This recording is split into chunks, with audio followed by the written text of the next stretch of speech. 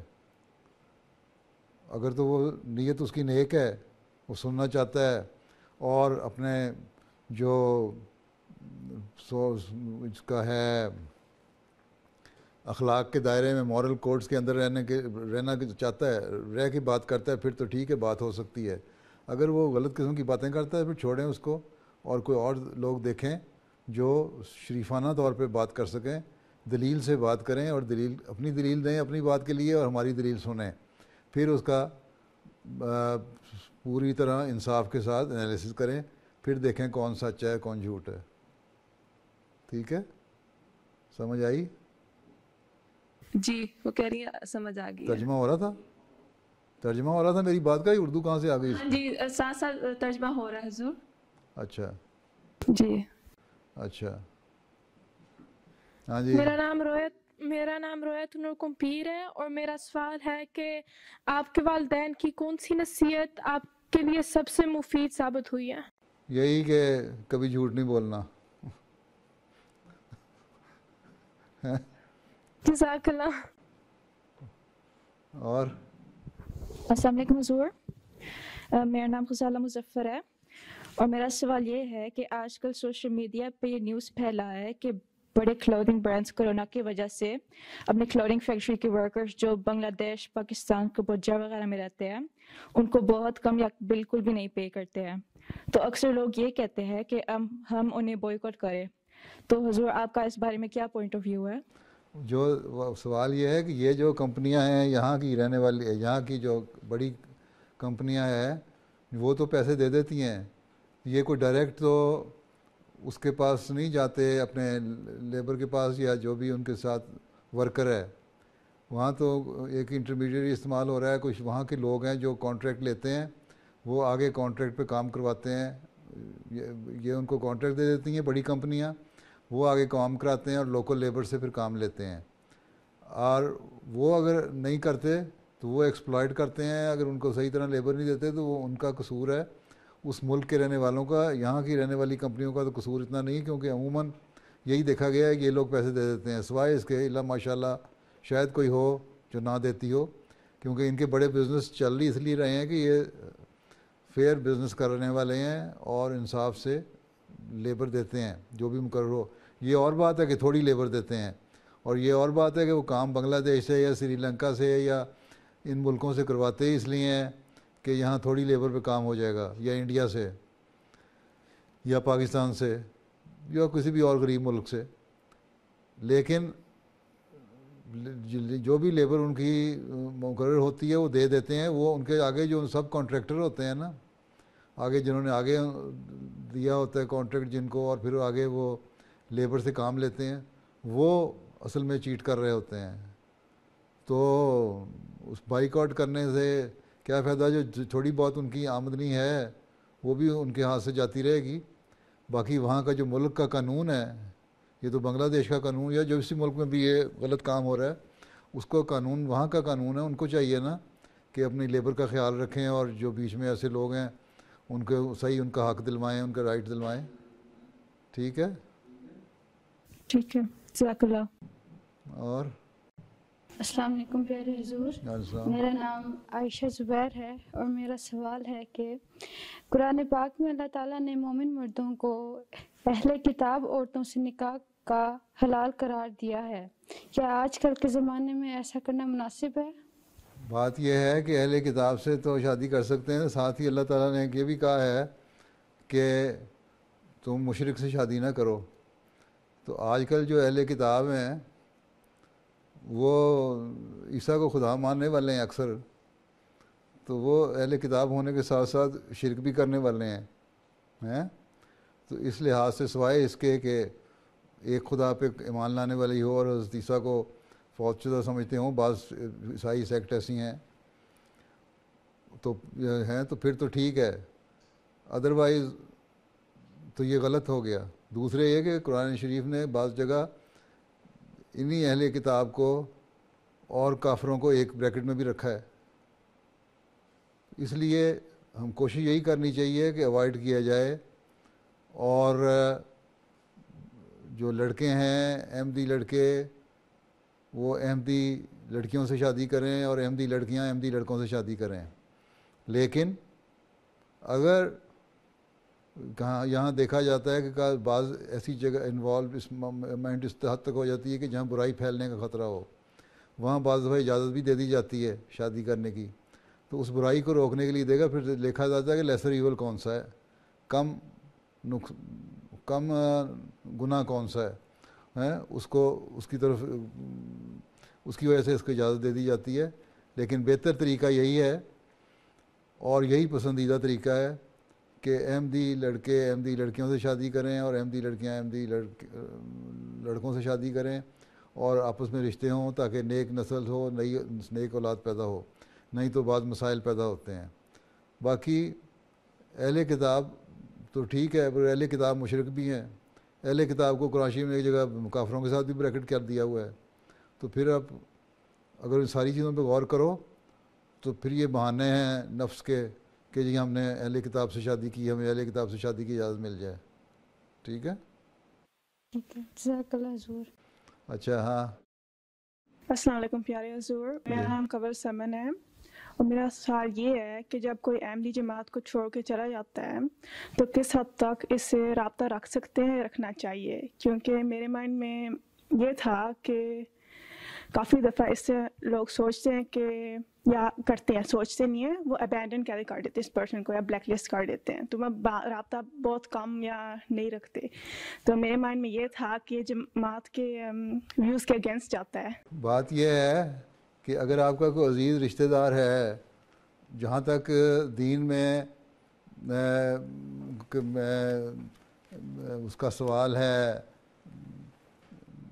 کوئی قرآن شریف تو کہتا ہے کوئی دین میں زبردستی نہیں ہے، ٹھیک ہے، کوئی کمپلشن نہیں ہے، ٹھیک ہے، جو چاہے وہ چھوڑ سکتا ہے، جماعت کو چھوڑنا چاہے تو اس کی مرضی ہے. لیکن جب وہ اعلان کر دیتا ہے تو جماعت اس کو اپنے نظام سے، اپنے سسٹم سے نکال دیتی ہے اور اعلان کرتی ہے اب اس کا جماعت سے کوئی تعلق نہیں. لیکن اگر اس کا کوئی عزیز ہے، کوئی رشتہ دار ہے، ان سے تعلق رکھنا چاہتا ہے تو وہ تعلق رکھ سکتا ہے کہ شاید اس تعلق کی وجہ سے اس کی دوبارہ اصلاح ہو جائے اور واپس آ جائے. کئی لوگ اس طرح اصلاح ہو کے واپس آ بھی جاتے ہیں تھوڑی دیر عرصے کے بعد. کسی کمزوری کی وجہ سے جماعت چھوڑتے ہیں، لیکن جب ان کا تعلق رشتہ داروں سے ہوتا ہے تو واپس بھی آ جاتے ہیں. باقی اگر وہ جماعت کو چھوڑنے کے بعد جماعت کی مخالفت میں باتیں کرتا ہے، حضرت مسیح علیہ السلام کو گالیاں دیتا ہے، خلفاء کے متعلق غلط باتیں کرتا ہے، جماعت کے نظام کے متعلق غلط باتیں کرتا ہے، تو ایسے شخص سے کو ویسے ہی اوائڈ کرنا چاہیے کہ کیونکہ وہ پھر آپ کے دماغ کو بھی زہر آلود کرے گا، پلیوٹ کر دے گا، ٹھیک ہے، پوائزن کرے گا. اس لیے اس سے بچنا چاہیے. اب یہ کسی ایک کے بارے میں فیصلہ کہ ایک نہیں ہو سکتا، یہ دیکھنا پڑے گا کہ اس نے جماعت چھوڑ کے آیا وہ شریفانہ رنگ میں علیحدہ ہو کے زندگی گزار رہا ہے تو ٹھیک ہے، اس کے عزیز رشتہ دار اس کو تعلق اس کا رکھ سکتے ہیں. کئی لوگ ہیں جو جماعت چھوڑتے ہیں، اعلان کرتے ہیں اور پھر ان کے رشتہ داروں میں شادیاں ہوتی ہیں. لوگ مجھے لکھتے ہیں کہ اس نے جماعت چھوڑ دی تھی، جماعت نے اس کو نماز سے علیحدہ کر دیا، بلکہ بعض کا اخراج بھی ہوتا ہے. تو ہمارے یہاں شادی ہو رہی ہے، ہمارا قریبی رشتہ دار ہے، ہم اس کو بلا لیں. تو جب وہ مجھے لکھتے ہیں تو میں کہتا ہوں ہاں بلا لیں، اپنی شادی میں بلا لیں، اپنے فنکشن میں بلا لیں، کوئی حرج نہیں. لیکن ایک شخص جو ہے وہ جماعت کے خلاف بولے، غلط قسم کی باتیں کرے اور گالیاں بھی دے سارے نظام کو بھی، حضرت مسیح علیہ السلام کو بھی، اس کے ساتھ تعلق رکھنا ایک احمدی کی غیرت گوارا نہیں کرتی. اس لیے ایسے لوگوں کو سے ساتھ اگر تعلق نہیں رکھتے جماعت والے اور برا سمجھتے ہیں اور پرے ہٹ کے رہتے ہیں تو وہ ٹھیک کرتے ہیں. لیکن یہ جو نہیں اس قسم کا جو شریفانہ طور پہ رہ رہا ہے، زندگی گزار رہا ہے، اپنے مذہب چھوڑ دیا، اس کو نہیں پسند آیا، ٹھیک ہے، اس کے عزیز رشتہ داروں سے تعلق رکھ سکتے ہیں اور رکھتے ہیں، اور پھر بعض دفعہ ان کی اصلاح بھی ہو جاتی ہے. لیکن ہر ایک کا یہ اپنا اپنا معیار ہے. دوسرے کو ہم یہ نہیں زبردستی کہہ سکتے کہ تم ضرور اس سے تعلق رکھو کیونکہ میں بھی تعلق رکھ رہی ہوں. لیکن یہ بہرحال ہے کہ اگر کوئی کچھ بول نہیں رہا جماعت کے خلاف یا نظام کے خلاف یا مسیح علیہ السلام کے خلاف یا خلفاء کے خلاف، تو پھر ہمارے کسی احمدی کا یہ حق نہیں بنتا کہ اس کے خلاف بولے. ٹھیک ہے، جزاک اللہ حضور. ہاں جی. اور السلام علیکم. وعلیکم السلام. حضور میرا نام نورین ہے. میرا آپ سے سوال ہے کہ اگر ایک وقف نو کی فیلڈ نینو ٹیکنالوجی ہو تو وہ اپنی اسٹڈیز کمپلیٹ کرنے کے بعد کس طرح سے جماعت کی خدمت کر سکتی ہے؟ دیکھو جی، نینو ٹیکنالوجی تو ایک علم ہے نا، اور نینو ٹیکنالوجی جو ہے وہ آج کل میڈیسن میں بھی استعمال ہو رہی ہے، اور بھی بہت سارے شعبوں میں استعمال ہو رہی ہے، ریسرچ میں اس میں ہو رہا ہے کام، ٹھیک ہے نا. نینو ٹیکنالوجی یہی ہے نا، ایک چھوٹے سے مائنیوٹیسٹ پارٹیکل کے اوپر تم بہت سارے کام لے سکتے ہو، جس طرح تم کمپیوٹر میں چھوٹی سی چیز پہ بہت ساری چیزیں ڈال لیتے ہو، ٹھیک ہے نا، یہی ہے نا. ٹھیک ہے. تو آپ نے اگر ریسرچ میں جانا ہے نینو ٹیکنالوجی، ابھی نینو ٹیکنالوجی تو ابتدائی ریسرچ میں بہت کم اس پہ کام ویسے ہو رہا ہے پریکٹیکل، لیکن کرنے میں کوئی حرج نہیں ہے، کر سکتے ہیں. ریسرچ میں جانے پہ تو میں نے انکریج کرتا ہوں لوگوں کو کہ جائیں، ضرور جائیں، کریں. اور لڑکے بھی جاتے ہیں، لڑکیاں بھی جاتی ہیں. اگر کسی کا ریسرچ کا اتنا شوق ہے اور اس کے واقعی اس میں اتنی کیلیبر کی ہے، اتنی کیپیبلٹی ہے، تو وہ کرے. نینو ٹیکنالوجی میں جانے میں کوئی حرج نہیں. یہ بھی ایک سائنس کا علم ہی ہے نا، کوئی بھی سائنس کے علم کی طرح یہ بھی ایک علم ہے، اس کو حاصل کرنے میں کیا حرج ہے؟ جی. سوال کیوں پیدا ہوا ہے آپ کو؟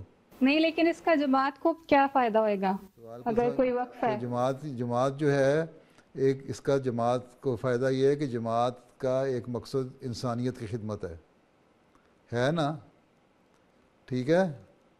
جماعت کا ایک مقصد انسانیت کی خدمت ہے نا کہ نہیں ہے؟ جی. بس پھر تو جب اس کا فائدہ یہ ہوگا کہ اس سے انسانیت کی خدمت ہوتی ہے. ایک ڈاکٹر بنتا ہے وقفے نہ ہوا ہے، اس کو کہہ دیا جاتا ہے کہ تم ڈاکٹر بن جاؤ، اور ابھی جماعت کا اسپتال میں جگہ نہیں، تم گورنمنٹ کے اسپتال میں کام کرو. تو اس کا جماعت کو کیا فائدہ ہوتا ہے؟ انسانیت کو فائدہ ہوتا ہے نا. ہیومینٹی فرسٹ کا جو کام ہے وہ جماعت کا ایک آگزیلری قسم کا ہی ادارہ ہے نا، وہ دنیا میں کام کر رہا ہے. اس کو جماعت کو براہ راست تو کوئی فائدہ نہیں ہے نا، انڈائریکٹ فائدہ ہو رہا ہے. جماعت کا تعارف ہوتا ہے، جماعت کا جو خدمت کا اللہ تعالیٰ نے جو کام دیا ہوا ہے انسانیت کی خدمت کا، ایک حقیقی مسلمان کو وہ انسانیت کی خدمت کر رہے ہوتے ہیں. اسی طرح کوئی بھی کام جس سے انسانیت کو فائدہ ہو، اس کو یہی سمجھیں کہ وہ اللہ تعالیٰ کا حکم ہے اور جماعت نے وہ کام کرنا ہے، ڈائریکٹ فائدہ ہو یا نہ ہو. صرف اپنی جیب نہیں بھرنی، ہم نے لوگوں کو فائدہ پہنچانا ہے، مخلوق کی خدمت کرنا، یہ انسانیت کا کام ہے. ہم نعرہ لگاتے ہیں کہ حضرت مسیح علیہ الصلوۃ والسلام آئے، دو کام تھے ان کے، ایک یہ کہ بندے کو خدا تعالیٰ سے ملانا، اور ایک بندے کو بندے کے حق ادا کرنے والا بنانا. اب یہ تو نہیں لکھا ہوا کہ بندہ صرف احمدی مسلمان کا حق ادا کرے گا، یا پھر اس کے بعد پھر مسلمان کا حق ادا کرے گا، اور ہندو کا نہیں کرے گا، اور عیسائی کا نہیں کرے گا، اور یہودی کا نہیں کرے گا، اور بدھسٹ کا نہیں کرے گا، یا لا مذہب کا نہیں کرے گا. ہر ایک انسان کی خدمت کرنا کام ہے، اور یہی جماعت کا کام ہے، اور یہی جماعت کا فائدہ ہے. اسی سے تعارف ہوتا ہے. پھر لوگ پوچھتے ہیں کہ اچھا بھائی تم کیوں خدمت کر رہے ہو، بتاؤ بھائی ہمارا مذہب یہ کہتا ہے. اور جب انڈائریکٹلی مذہب کی بات ہوتی ہے، پھر ان کو توجہ پیدا ہوتی ہے مذہب پہ، اور پھر اس طرح انڈائریکٹلی تبلیغ کے راستے کھلتے ہیں. تو جماعت کو فائدہ، الٹیمیٹلی جماعت کو فائدہ ہوتا ہے. لیکن اگر براہ راست نہ بھی فائدہ ہو تو انسانیت کی خدمت کا جو جذبہ ہے وہ اللہ تعالیٰ کا حکم ہے کہ انسانوں کی خدمت کرو، وہ ہم نے کرنا ہے اللہ تعالیٰ کو راضی کرنے کے لیے. سمجھ آئی؟ جی. اچھا، جزاک اللہ. چلو پھر. السلام علیکم پیارے حضور. وعلیکم السلام. پیارے حضور، سب سے پہلے تو میں تمام مجلس بریشہ رحمان گجرانوالہ کی طرف سے آپ کو السلام علیکم رحمۃ اللہ، اور دعا کے لیے بھی کہنا چاہتی ہوں. وہاں کے حالات کچھ ٹھیک نہیں آج. کہاں کے؟ حضور ضلع گجرانوالہ کے. گجرانوالہ کے، ہاں پتہ ہے مجھے. اچھا، اللہ تعالیٰ فضل کرے وہاں کے حالات پہ. اور ان سب کی طرف سے السلام علیکم بھی. گجرانوالہ سے زیادہ بعض اور جگہوں پہ بھی اب بڑھ گئے ہیں اس سے زیادہ برے حالات. جی جی حضور. اچھا، اور حضور میں اپنی چھوٹی بہن کی طرف سے جو پاکستان میں رہتی ہے ایک سوال کرنا چاہتی ہوں. ہاں، وہ پوچھنا چاہ رہی تھی کہ جیسے آج ہمیں حضور انور کی شفقت سے کچھ حصہ مل رہا ہے اور مختلف ملکوں میں ورچوئل کلاسز ہو رہی ہیں، تو کیا ایسا ممکن ہے کہ پاکستان میں رہنے والے جو واقفین ہیں وہ بھی اس سے حصہ پا سکیں؟ وہ تو اپنی انتظامیہ سے پوچھیں، وہ اسے کیوں پوچھتے ہیں؟ جی میں نے تو آپ کو نہیں کہا تھا، میں نے تو آپ کو بھی نہیں کہا تھا. آپ کی صدر صاحب میرے پیچھے پڑ گئی تھی، میں نے کہا چلو مان لیا. یہ تو ان پہ ڈیپینڈ کرتا ہے نا. جی بس ان سے پوچھیں. وہاں کے اگر حالات ایسے ہیں کہ اکٹھی ہو سکتی ہیں کسی جگہ، اور وہ وہاں کی نظام جماعت جو ہے وہ کہتا ہے کہ ہاں کوئی خطرہ نہیں ہے ہمیں اس طرح اکٹھے ہونے میں، اور کوئی حرج نہیں ہے، اور کوئی انتظام بھی ہو سکتا ہے، تو ٹھیک ہے. وہ انہوں نے فیصلہ کرنا ہے، وہ لوگ اپنا اپنا فیصلہ کر سکتے ہیں. یہاں تو آپ آزادی سے بیٹھی کر رہی ہیں نا، وہاں تو بہت ساری ریسٹرکشن لگ جائیں گی. آپ تو جمعے پہ تو آپ جا نہیں سکتی وہاں اکٹھی ایک جگہ ہیں، شورا آپ کر نہیں سکتی. آج کل اور بہت سارے مسائل، آپ گجرانوالے کی مثالیں دے رہی ہیں، وہاں راجن پور میں یہی حال ہے، ننکانہ صاحب میں یہ حال ہے، اب تو بڑے شہروں میں بھی یہی حال ہے اور چھوٹے گاؤں میں بھی یہ حال ہے. تو یہ تو حالات دیکھ کے فیصلہ ہوتا ہے کہ وہاں کر سکتی ہیں کہ نہیں، اور وہ حالات کے بارے میں صحیح معلومات وہاں کی انتظامیہ سے وہ رابطہ کریں، وہی بتا سکتے ہیں. وہ پھر مجھے لکھیں گے اپنے حالات کے مطابق، پھر میں فیصلہ کروں گا کہ کر سکتے ہیں کہ نہیں کر سکتے. ٹھیک جی حضور ٹھیک ہے، جزاک اللہ. ہاں. اور السلام علیکم حضور. وعلیکم السلام. جیسے کہ آپ کے علم میں ہے کچھ عرب ممالک نے اسرائیل کو تسلیم کر لیا ہے، اچھا، تو میرا سوال ہے کہ آپ کی نظر میں اس کے جو افیکٹس ہوں گے دنیا اور خصوصاً اسلامک کنٹریز کے لیے، یہ پازیٹیو یا نیگیٹو ہوں گے؟ سوال یہ ہے کہ جب نہیں کیا تھا آپ نے تسلیم تو اس وقت کون سا کمال کر لیا تھا؟ ٹھیک ہے. اور تسلیم کرنے کے بعد کون سا، جب نہیں تسلیم کیا تھا تب بھی اس کے زیر اثر انڈائریکٹلی اس کے زیر اثر آپ کام کرتے تھے. ٹھیک ہے، امریکہ کے تھرو. اور اب کر لیا ہے تو براہ راست بھی اور امریکہ کے تھرو بھی کام کر لیں گے. اس لیے دوسری بات ہے کہ اس سے بہت پہلے مصر نے تسلیم تو پہلے کیا ہوا تھا کافی سالوں سے. ٹھیک ہے، آج عرب کا شوق ہوا ہے تو مصر بھی تو عرب ملکوں میں شامل ہوتا ہے نا، تو اس نے تسلیم کیا ہوا تھا. بہت سال پہلے ترکی بھی بہت بڑا مسلمان ملک ہے، ترکی نے تسلیم کیا ہوا تھا. بلکہ ایک خبر کے مطابق تو ایران نے بھی کیا ہوا تھا. جب ٹریول تو صرف پاکستانی نہیں کر سکتے نا، پاکستانی زیادہ ریجڈ ہیں. اس کے علاوہ جو فلسطین ہے اس کا بھی آنا جانا ان کے ساتھ ہے. اس کا مطلب فلسطین اور اسرائیل اکٹھے ہیں، ان کے بارڈر کھلے ہیں، آپس میں آتے جاتے رہتے ہیں. اسرائیل میں کئی لاکھ جو ہیں وہ مسلمان عرب آباد ہیں وہاں، اور وہاں کی پارلیمنٹ میں بھی ہیں. وہاں کے لوگ دوسرے الزام تو لگاتے ہیں کہ احمدیوں پہ کہ احمدی فوج میں شامل ہیں. احمدی تو فوج میں کوئی نہیں شامل، ہاں شاید دوسرے عرب مسلمان شامل ہوں ہیں. تو پہلے سے ہی آلریڈی پہلے بغیر علم کے ہو رہا تھا کام، اب ذرا علم میں آ گیا. باقی لوگوں نے دیکھ لیا کہ اس کا فائدہ کوئی نہیں نہ تسلیم کرنے کا، تو تسلیم کر لو. لیکن یہ بات ہے کہ اسرائیل اگر ظلم کرے گا تو اس کے ظلم کے بدلے میں اس سے زمین چھینی جائے گی. یہ اللہ تعالیٰ نے قرآن شریف میں لکھا ہے، 2 دفعہ واقعہ ہو چکا ہے، تیسری دفعہ نہیں ہوگا. اور لیکن چھینی کسی جنگ سے نہیں جائے گی. تسلیم کریں نہ کریں، مسلمانوں کو اپنی حالت بہتر کرنی ہوگی. دعاؤں کے ذریعے سے اللہ تعالیٰ نے کہا ہے کہ دعاؤں کے ذریعے سے اللہ تعالیٰ کے آگے جھکنے سے، اپنی حالتوں کو بدلنے سے اللہ تعالیٰ اسرائیل پہ غلبہ دے گا. اور وہ کسی جنگ کے ذریعے سے نہیں اب ہوگا. اب مسلمان اگر اپنی حالتیں بدل لیں، اپنے آپ کو ٹھیک کر لیں، اللہ تعالیٰ سے تعلق پیدا کر لیں، تو وہ چاہے اسرائیل کو تسلیم کریں نہ کریں ان کے اوپر غلبہ آ جاتا ہے. اگر اسرائیل برائیاں اسی طرح بڑھتا رہا تو اللہ تعالیٰ خود ہی سامان پیدا کرے گا کہ وہ تباہ ہو جائے. مسلمانوں نے کیا کر لینا ہے اس کو تسلیم کرنے نہ تسلیم کرنے سے؟ یہ تو ایک سیاسی ایشوز ہیں. ہاں احمدیوں کا کام ہے، اگر آپ دعا کے ذریعے سے، کیونکہ احمدی ہی ہے جو اگر حقیقی احمدی بن کے انقلاب لانا چاہتا ہے تو دعا کرے. تو اگر اسرائیل کے ظلم ہے تو ظلموں کو ختم کرنے کے لیے اللہ تعالیٰ یا ان کو عقل دے گا، ظلم ختم کریں گے، یا ان کے اوپر غلبہ دے دے گا اسلام اور احمدیت کو. تو یہ اصل چیز تو یہ ہے. باقی تو سیاسی ایشوز ہیں. پہلے تسلیم کرنے کے بغیر ان کی باتیں مانتے تھے، اب تسلیم کر کے ان کے ساتھ معاہدے کر لیں گے. کیا فرق، کیا زیادہ سے زیادہ یہ ہوگا نا کہ پہلے خاص ویزا لے کے اسرائیل جاتا تھا کوئی عرب ملک کا آدمی، جا پہلے بھی سکتا تھا. اب جو ہے وہ آسانی سے آپس میں سیاسی تعلقات قائم ہو گئے ہیں، اور حکومتی تعلقات قائم ہو جانے کی وجہ سے پاسپورٹوں کے ویزا وغیرہ ان کو آرام سے مل جائے گا، چلے جائیں گے. باقی پاکستان نہیں مانتا تو ان کو پوچھتا کون ہے؟ عرب ملکوں نے کر لیا. پہلے بھی ان کے تعلقات تھے، بلکہ کسی نے سوشل میڈیا پہ لکھا ہوا تھا کہ سعودی پریس نے کہا ہے کہ میری تو جو مجھے پڑھانے لکھانے والی جو عورت تھی، میری گورننس تھی جو میرے پہ مقرر تھی، وہ بھی یہودیہ تھی. تو جنہوں نے یہودیوں کے ساتھ ٹریننگ لی ہوئی ہے ان سے کیا فرق پڑتا ہے کس سے کیا کریں. اور وہ بلکہ ایک سوشل میڈیا پہ آ رہا تھا کہ مسلمانوں کو سعودی عرب سے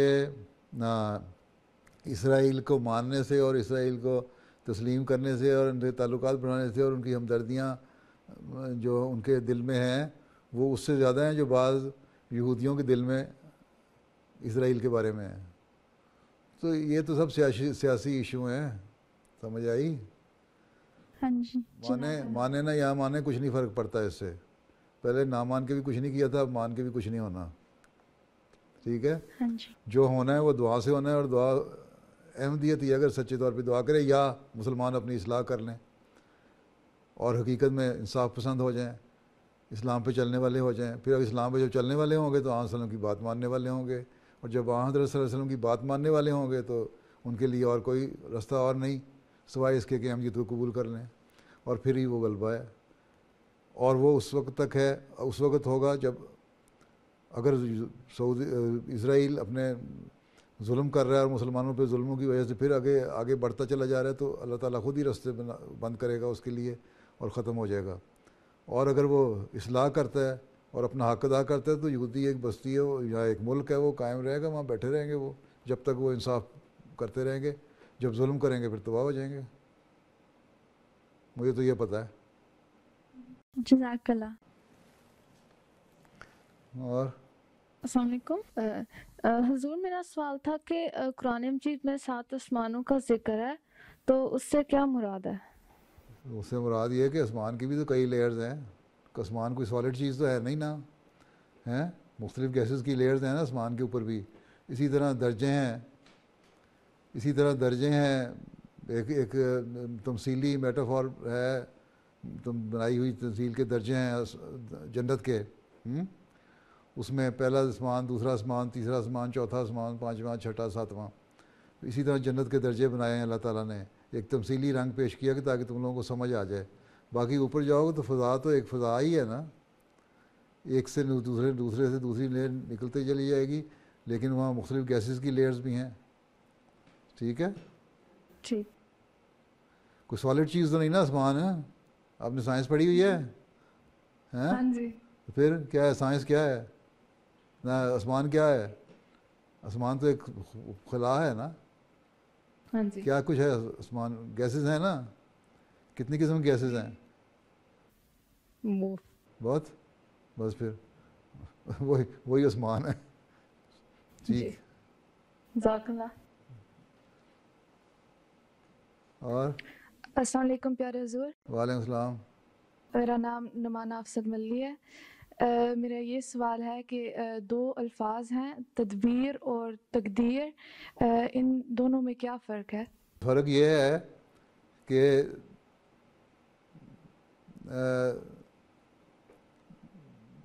اللہ تعالیٰ نے ایک چیز جو مقدر کی ہوئی ہے, ایک تقدیر ہے انسان کی موت ہے. ٹھیک ہے؟ یہ ہر ایک پہ آنی ہے نا. اس سے کوئی انسان, اس سے کوئی جاندار اس سے بچ نہیں سکتا ہے نا. الٹیمیٹلی یہ تقدیر ہے نا, اللہ تعالیٰ کی ایک تقدیر ہے کہ موت آنی ہے. ٹھیک ہے؟ لیکن تدبیر یہ ہے کہ اگر ایک انسان جب بیمار ہوتا ہے تو اس کا علاج کروائے, وہ تدبیر ہے. اس لیے کہ موت آ جانی ہے, اب کیا فرق پڑتا ہے, مرنا تو ایک دن انسان نے ہے, تو مجھے علاج کرانے کی کیا ضرورت ہے, مجھے ڈاکٹر کے پاس جانے کی کیا ضرورت ہے, مجھے آپریشن کرانے کی کیا ضرورت ہے. یہ غلط ہے.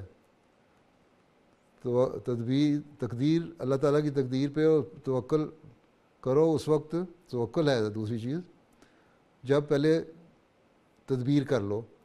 ایک شخص حضرت صلی اللہ علیہ وسلم کے پاس آیا, بیٹھا ہوا تھا, واپس گیا تو باہر جا کے دیکھا تو اس نے وہ اونٹ اس کا غائب تھا. وہاں سے واپس آ کے شکایت کی میرا اونٹ غائب ہو گیا.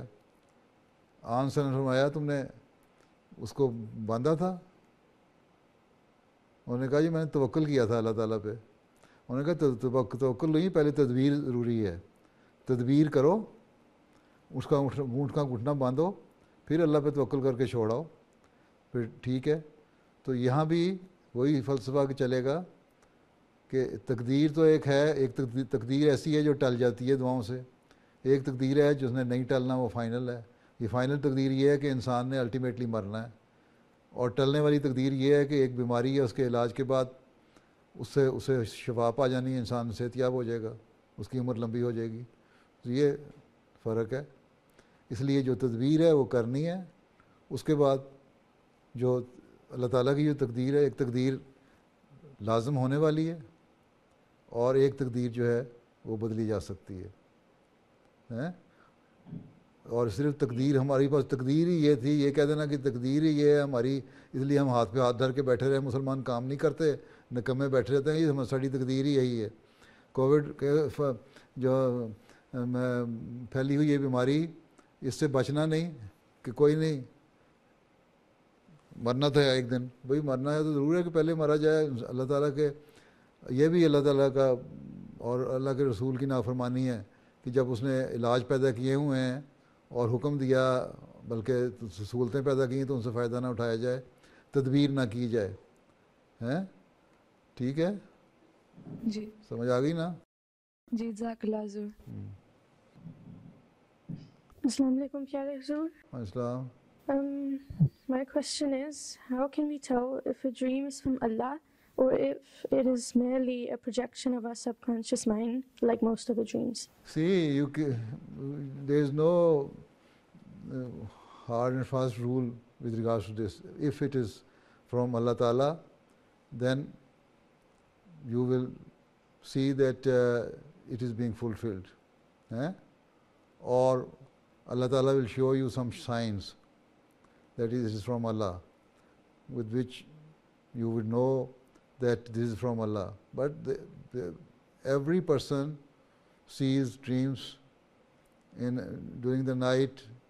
If he is or she is taking a sound sleep, at least 4 or 5 dreams. That is what the psychiatrists say. So every dream is not from Allah Ta'ala. There are so many dreams. Even those dreams who are going to be true and they are from Allah Ta'ala, there are some additional things in those dreams which are not the part of the dream, but they are extra things.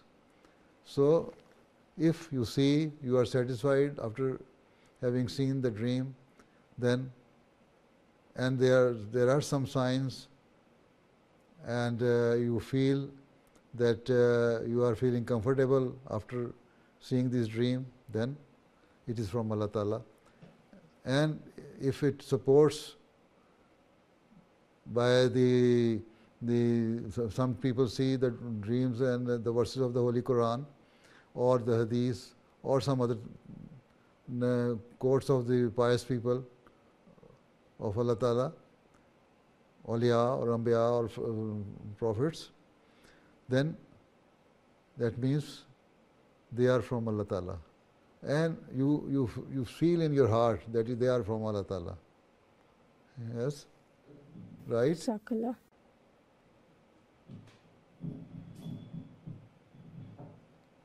السلام علیکم حضور. السلام. High school میں جو بچیاں جاتی ہیں, school کا ماحول ایسا ہوتا ہے کہ دوستیاں بہت امپورٹنس رکھتی ہیں. اگر کوئی اچھی یا کوئی کمپنی نہ ملے تو ہم اپنا کانفیڈنس کیسے بڑھا سکتے ہیں؟ ورنہ سیلف اسٹیم اور پڑھائی پہ بھی بہت اثر پڑتا ہے. دوستی کیوں نہ ہو, کس نے کہا دوستی نہ کرو؟ اچھی اور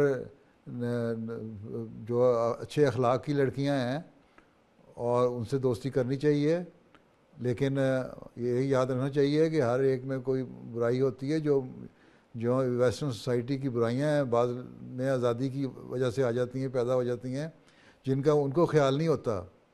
ان کا level of standard of moral جو ہے نا ان کا اور ہے. تو ان کو سمجھاؤ کہ اصل تو مورل یہ ہے, مجھے میرے مذہب نے سکھائے ہیں. اور جو اچھے اخلاق کی لڑکیاں وہ سمجھ بھی جاتی ہیں. تو دوستیاں کرنی چاہیے اچھی اور نیک اور با اخلاق لڑکیوں کے ساتھ, اور اسی سے تم لوگوں کے تعلقات بڑھیں گے, اسی سے تبلیغ کے راستے کھلیں گے. تو کس نے روکا ہے دوستیاں نہ کرنے سے؟ کسی نے روکا ہے؟ نہیں روکا نہیں، لیکن اگر کوئی اتنی اچھی یا کوئی دوستیں نہیں اتنی ملتی تو پھر دوستیں اگر اچھی نہیں نکلتی، اگر تم اچھی ہو تو دوستیں آپ کی اچھی بن جائیں گی. اگر تم اچھی اور بااخلاق ہو اور دین پہ عمل کرنے والی ہو اور دوستوں کو نصیحت کرنے والی ہے کہ دیکھو یہ اچھی بات ہے، یہ بری بات ہے، یہ اللہ میاں چاہتا ہے، یہ نہیں چاہتا، تو اگر وہ بری اس کو نہیں پسند آئیں گی نا تمہاری باتیں، وہ خود ہی دوستی چھوڑ دے گی تمہارے سے. اور یہ نہیں ہوتا کہ سارے اسکول میں سے کوئی دوست اچھا ملے ہی نہ. کئی اچھی لڑکیاں ہوتی ہیں، نیک فطرت ہوتی ہیں، چاہے ان کو دین سے دلچسپی ہو نہ ہو، خدا سے دلچسپی ہو نہ ہو، ان کے اچھے مورلز ہوتے ہیں اور تمہارے اخلاق کی وجہ سے وہ تمہاری دوست بن جاتی ہیں. ٹھیک ہے؟ ہاں جی، جزاک اللہ. یوں ہی ہر ایک کو چھوٹی چھوٹی باتوں پہ چھوڑ نہیں دینا چاہیے دوستیوں سے. دوستیاں کو دوست کو پرکھو ضرور، لیکن بلا وجہ ڈیمانڈنگ نہ بنو دوستوں کی طرف کے لیے.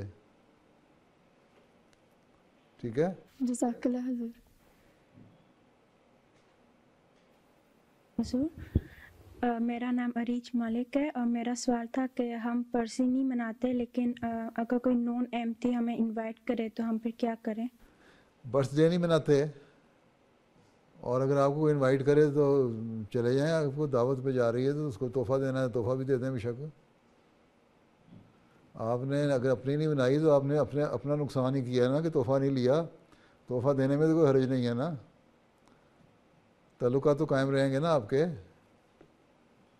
ٹھیک ہے؟ جی. آپ اپنے لیے تو یہ برتھ ڈے منائے نا کہ چیریٹی میں دے دیں. اگر آپ سے کوئی پوچھے تو آپ بتا سکتی ہیں، آپ کے بچوں کو اپنی ٹریننگ دیں، وہ بتا سکتے ہیں کہ ہم نفل پڑھتے ہیں، دعا کرتے ہیں، اپنی جو زندگی گزاری ہے اس کے لیے اللہ کا شکر ادا کرتے ہیں، اور آئندہ کے لیے اللہ تعالیٰ سے اس کے فضل مانگتے ہیں کہ اللہ تعالیٰ آئندہ کی زندگی جو ہے وہ بھی بہتر گزارنے کی توفیق دے، اور اس کے لیے صدقہ بھی دے دیتے ہیں. لیکن اگر بچے گھر میں بیٹھ کے، آپ کے بچے ہیں، اگر وہ چھوٹے بچے ہیں، گھر کہتے ہیں انہیں برتھ ڈے منانی ہے، گھر میں بیٹھے ہیں، انہیں کیک لے لیا، تحفہ لے لیا، تو گھر میں بیٹھ کے کرنے میں کوئی حرج نہیں ہے. ہاں بڑے گیدرنگ کر کے لوگوں کو انوائٹ کرنا اور بلانا اور پھر توقع رکھنا کہ لوگ بھی ہمارے پاس آئیں اور ہمارے لیے تحفے لے کے آئیں، وہ چیز غلط ہے. لیکن اگر یہاں اس معاشرے میں بچے کہتے ہیں کہ ہم کیوں نہیں برتھ ڈے مناتے، تو کہنے ہیں اچھا بچوں گھر میں بیٹھ کے منا لو، تو تمہیں کیک بنا دیتی ہوں، کیک کھا لو، کوئی حرج نہیں. یا مٹھائی کوئی بنا کے کھا لو، یا اس کو بچے کو تحفہ دے دیا اور ساتھ اس کو یہ بھی کہہ دیا کہ دعا بھی کرو کہ اللہ تعالیٰ تمہیں اچھی زندگی دے، لمبی زندگی اور نیک بنائے. اور کچھ اس کے پیسے دیے کہ چھوٹے بچے بھی ہیں جن کو سمجھانا ہے آپ نے، تو 2-4 یورو دے دیا کہ جاؤ چیریٹی میں ڈال کے آؤ تاکہ اللہ تعالیٰ خوش ہو اور تمہیں آئندہ زندگی گزارنی پڑے. بجائے لینے کے دینے والے بنیں. لیکن اگر دوسرا اگر آپ کو کوئی بلاتا ہے تو چلے جائیں، کوئی حرج نہیں اس میں. ٹھیک ہے؟ جی جزاک اللہ. ہاں، یہ کون سا کوئی ایسا حکم نہیں ہے کہ جو ضرور کوئی شریعت نے اس کو واضح طور پہ منع کیا ہو. یہ ایک فضول خرچی ہے اور فضول قسم کی رسم ہے جس کو خلفاء بعض نے زور دیا کہ نہیں کرنا چاہیے، بعض نے صرف نظر کیا اس سے. تو میرا تو یہی اصول ہے کہ اگر گھر میں بچے بچے کر لیتے ہیں تو کوئی حرج نہیں ہے، لیکن باقاعدہ بڑے پیمانے پہ دعوت کرنا یہ غلط طریقہ ہے، فضول خرچیاں ہیں اور بدعات ہیں. لیکن اگر کوئی دوسرا بلاتا ہے تو چلے جائیں اور اس کو تحفہ بھی دیں، اس سے تعلقات بہتر ہوتے ہیں. ٹھیک ہے؟ جزاک اللہ. السلام علیکم پیارے حضور. بس یہ آخری سوال ہے، وقت ختم ہو گیا ہے.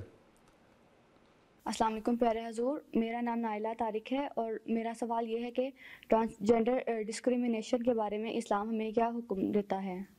ٹرانسجینڈر، بات یہ ہے کہ بعضوں کی فطرت میں اللہ تعالیٰ نے رکھا ہے، لیکن یہاں تو اب فیشن بن گیا ہوا ہے کہ لڑکے لڑکیوں میں زیادہ تر بیٹھ اٹھ کے تو اس کے بعد انسپائر ہو گئے، لڑکیوں سے کہہ دیا ہم نے اپنا جینڈر تبدیل کر دینا ہے. یا لڑکیاں لڑکا بننے کی کوشش تو کم کرتی ہیں، لڑکے لڑکیاں بننے کی زیادہ کوشش کرتے ہیں. ایک تو اللہ تعالیٰ نے ویسے ہی پیدائشی کسی کو بنایا ہوا ہے اس قسم کا جس کے پاس جینڈر ہی کوئی نہیں ہے. جو ہمارے ہوتے ہیں ایسے، وہ ہر ملک میں ہوتے ہیں اور ان کو خواہش نہیں ہوتی. لڑکے ہیں، شکل بظاہر لڑکوں مردوں والی ہے لیکن کوئی عورتوں کی خواہش نہیں ہے اور عورتوں والی حرکتیں وہ کر رہے ہوتے ہیں. تو ٹھیک ہے، وہ ان کو ایک فطرتاً اللہ تعالیٰ نے بنا دیا، ان کے جو حق ہیں ان کو ملنے چاہیے. لیکن یہ چیز غلط ہے کہ آپس میں ایک سوسائٹی سے متاثر ہو کے جی یا کسی ماحول میں بیٹھ کے تو کہہ دیا میں اپنا جینڈر تبدیل کرانا ہے, میں نے آپریشن کرانا ہے, میرے ہارمونس انجیکٹ کروانے ہیں, اور ہارمونس ٹریٹمنٹ کر کے تو سائیکاٹرسٹ کے پاس جا کے اور ہارمون کی ٹریٹمنٹ کرا کے اپنا جینڈر بدل لو. یہ چیزیں غلط ہیں, اسلام اس کی اجازت نہیں دیتا. ٹھیک ہے جی. چلو باقی جو پیدائشی ہیں ان کا حق ادا کرنا چاہیے, ان کو کوئی برا بھلا نہیں کہنا چاہیے. ان کو بیچاروں کو مجبور ہیں بیچارے وہ, تو ان کی ایک بیماری ہے. ٹھیک ہے ٹھیک ہے, جزاک اللہ. چلو پھر اللہ حافظ, السلام علیکم ورحمۃ اللہ. السلام ورحمۃ اللہ وبرکاتہ حضور, جزاک اللہ احسن الجزاء. السلام علیکم. وعلیکم السلام.